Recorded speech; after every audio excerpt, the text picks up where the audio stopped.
Avant que j'explique la méthode qu'on a utilisée, qui nous a permis de créer 2 SaaS, Speechly et Hereditary, dont un qui a réussi à récolter plus de 15 000 téléchargements et un autre qui a généré 4 000 € en un petit peu moins d'une semaine, laissons vous expliquer pourquoi 99% des gens échouent à créer un SaaS avec l'IA.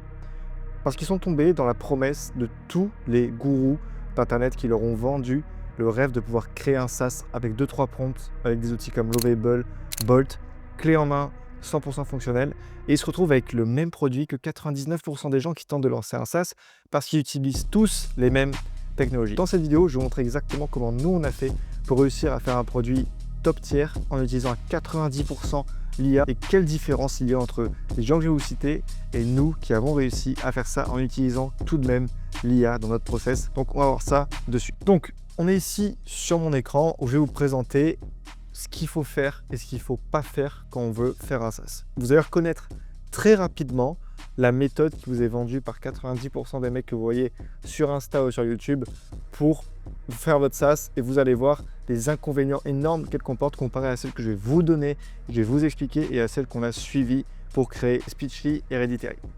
Donc ce que j'appelle la fausse stack, donc la stack un peu idéaliste des SaaS, c'est coder absolument tout avec Lovable, avec Bolt.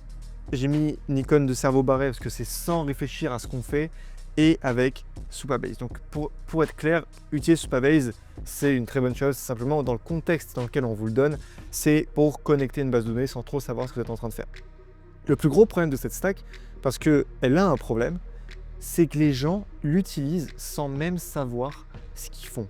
Ils vont donner un prompt, ils vont utiliser Bolt, Lovable, comme utiliserait un chat GPT. Et en faisant ça, ils foirent totalement l'intégralité de leur SaaS. J'ai eu des dizaines de cas où plusieurs personnes ont écouté ces conseils-là, ont utilisé du Bolt, du Lovable, et se sont retrouvés à dépenser plusieurs centaines, même milliers d'euros pour certains, à faire des SaaS qui ne sont même pas aboutis. Il y a plein d'exemples, plein de personnes que je pourrais citer dans cette vidéo, mais que je ne vais pas faire. Mais pour vous dire, le gros problème de cette stack, c'est de 1. Ils n'ont pas compris que utiliser l'IA, c'était pas être l'esclave de l'IA et que la qualité du produit repose intégralement sur l'IA. La qualité du produit, elle doit venir d'ici, elle doit venir de votre tête. Parce que sinon, c'est quoi votre différence entre n'importe qui fait un produit et votre produit? S'il n'y en a aucune, le client, il n'a aucun intérêt à aller vers vous plutôt qu'à aller vers votre concurrent. Je vois une seule bonne raison dans laquelle vous pourriez utiliser cette stack, c'est potentiellement de faire juste des outils internes ou des MVP internes. Nous, avec Hereditary, c'est exactement ce qu'on a fait. On a utilisé Lovable pour juste faire un outil interne qui touchait 3 personnes, pas pour du déploiement à grande échelle.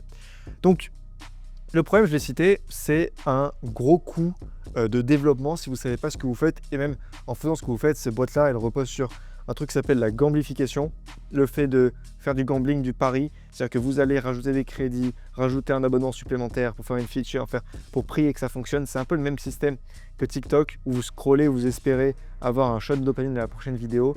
Là, vous allez espérer faire un truc meilleur à la prochaine génération. Donc, vous allez mettre plus de crédit, plus d'argent investi pour un résultat qui est vraiment pas terrible. Donc, les coûts associés sont démentiels par rapport à ce que ça vous coûterait vraiment de faire un produit. Le deuxième problème, c'est que vous allez vous retrouver avec le SaaS de tout le monde. Vous avez sûrement tous déjà vu cette interface.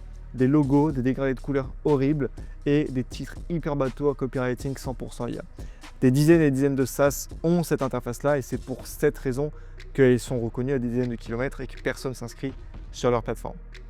Donc, ces deux problèmes-là, le coût et le design horrible et le non-branding, j'ai envie de dire, du SaaS, ils mènent à 3 problèmes majeurs. De 1, quand vous faites des SaaS avec Lovable, avec Bolt, si vous ne faites pas bien les choses, vous n'êtes pas propriétaire du code. C'est-à-dire que un SaaS, le but d'un SaaS, c'est l'exit. Le but d'un SaaS, c'est la valuation. Alors, pas toujours, vous pouvez faire du SaaS à cash flow, nous on est un peu un entre-deux, mais à 90% du temps, quand vous faites du SaaS, c'est que vous espérez le revendre. Avec Lovable, avec Bolt, vous n'êtes pas propriétaire du code. Et ça, on ne vous le dit jamais dans les formations que vous prenez, c'est que vous n'êtes pas propriétaire du code et donc votre boîte, elle vaut 0. Si votre SaaS, il vaut 0, pourquoi vous faites un SaaS? Allez faire de l'e-com, faites autre chose, mais ça ne sert à rien en fait. Le but du SaaS, c'est la valuation. Donc, premier énorme inconvénient, vous payez votre ignorance par la propriété du code qui n'est pas à vous, et en fait, votre business n'est même pas à vous au final. Il est à Lovable. Deuxième point, ça me paraît ultra important, la scalabilité.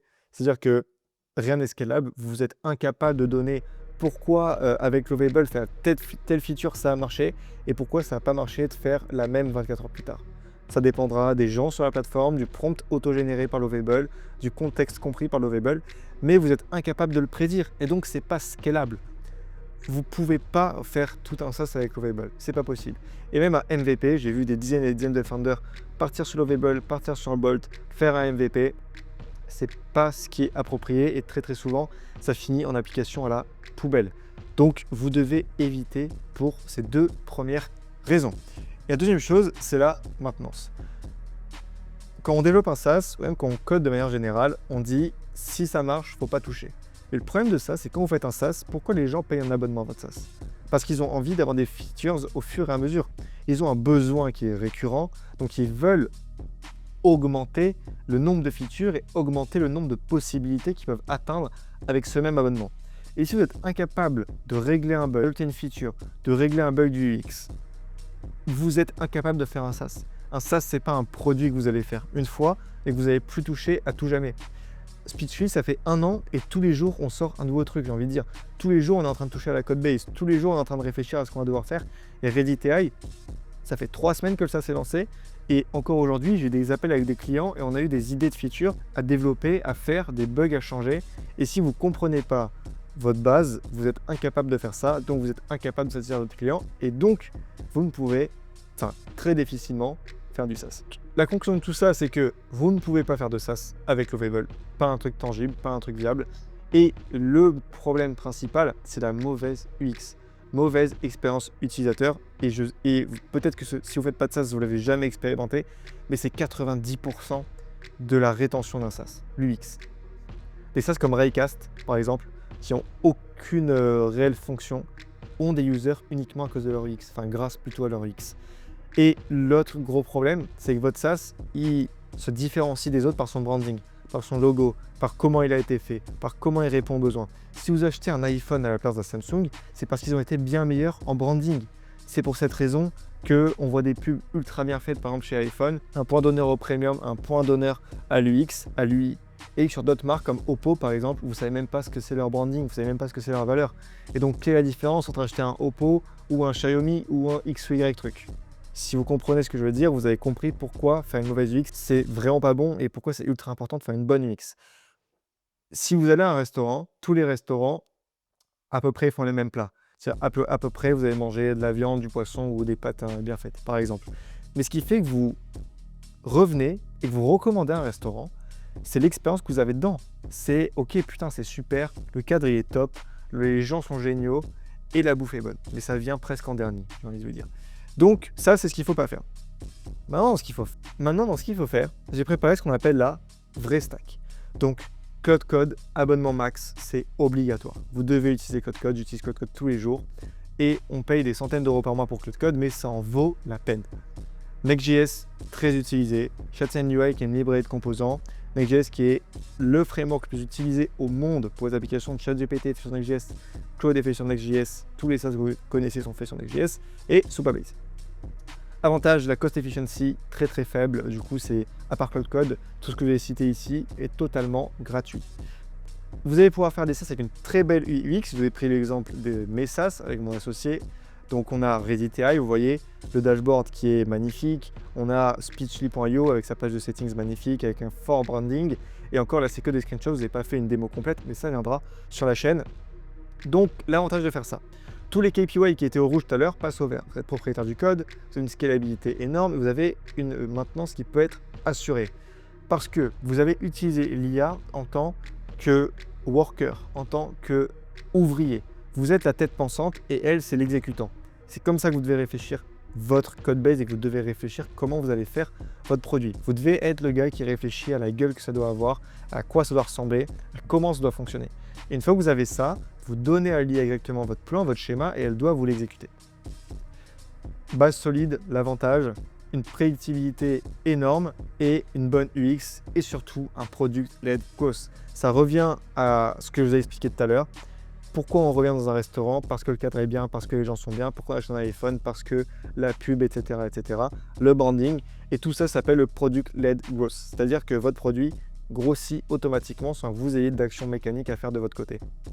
Et donc, vous n'avez même pas besoin de faire des efforts marketing supplémentaires. Donc, voilà un petit peu. Vous voyez que la stack, elle n'est pas si compliquée. C'est vraiment pas dur de faire un produit. Enfin, c'est pas dur. Une fois que vous savez le faire, c'est vraiment pas compliqué.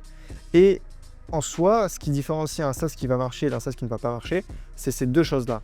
C'est est-ce que vous prenez le schéma 1 ou est-ce que vous prenez le schéma 2? Et tous les mecs qui ont pris le schéma 1, j'aimerais bien voir leur SaaS. Soit ils en ont plus, soit ils en ont jamais fait. Et évidemment, c'est ce qu'on va vous vendre parce que c'est l'argument de vente principal des gens qui ont un accompagnement. Et il n'y a rien de mal à avoir un accompagnement. Nous-mêmes, on fait de l'accompagnement. Et ce qu'il y a de mal, en l'occurrence, c'est de faire croire qu'il n'y a aucune barrière à l'entrée grâce à ces outils-là, Lovable, Bolt, etc. Alors que c'est totalement faux. Il y a une barrière à l'entrée haute quand vous êtes en SaaS, si on se dit les choses. Si vous ne savez pas faire les choses, elle est très très haute. Mais quand vous savez utiliser la bonne stack, quand vous savez taper aux bons endroits, ben, vous y arrivez. Voilà les gars, pour cette vidéo. J'espère que ça vous aura plu. Vous trouverez en première description Speechly.io, mon logiciel. Et en second lien, vous trouverez un lien vers un formulaire Typeform pour rejoindre notre incubateur. On vous aide à lancer votre SaaS ou à le faire péter. Si ça vous intéresse, c'est en bio. Ce soir, je vous dis à la prochaine. Ciao.